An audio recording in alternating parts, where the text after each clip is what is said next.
Hello and welcome back. This is video number 6. Let's talk about an attractive pin and what that looks like. So according to a recent article by HubSpot.com, publishers who use infographics grow in traffic on average about 12% more than those who don't really use infographics. So we found the same, that to be true that after we started using infographics, we started seeing an increase of clicks, and not just only any click, but high quality clicks. Now, if you're not familiar with them, they're basically long vertical images, which turns great content into eye candy. Or in other words, you can turn great content, instead of turning it into just a bunch of text, you turn it into a graphic that visually makes sense. Now, there are many different types of infographics, and we'll show you in just a second what they look like and how you can go about creating your very own infographic. Now, this is how many companies take really boring content and make it exciting. So let's go ahead and take a look at some infographics and the tools that you can use to create them. So to give you some ideas, you can simply go to google.com and type in the keyword infographic and go to the images search engine, and you'll be able to see some examples of infographics in general. Now, if you want to niche down and go for a specific topic, you can also type in infographic space and then of course the topic.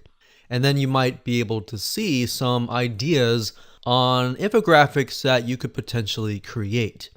Obviously, don't copy and plagiarize, but just use it to get some ideas. Now, if we scroll down, you have a better idea of what an infographic looks like.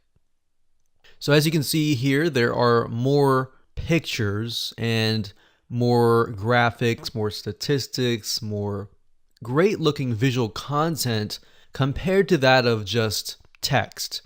So imagine being able to create one of these and putting them on Pinterest, and most likely you'll be able to really stand out because it's really eye-catching. Now, the question is, how do you go about creating these beautifully created graphics? So there are several ways to go about doing this. You can either create it yourself from scratch. Obviously, that would take too much time. So you wanted to find an infographic template. So you can go to graphicriver.net, and if you go this route, you will be essentially meeting it halfway manually. So you're not going to do it totally manually, but you will be editing a template, typically with Photoshop. Now, if I go to graphicriver.net and I type in infographic food, for example, we scroll down and you're able to see that there are 730 infographics related to food. So as you can see, compared to that of hiring somebody, which typically can run anywhere from $100 to several $100s, because they do take time to create, but they are well worth it at the end of the day.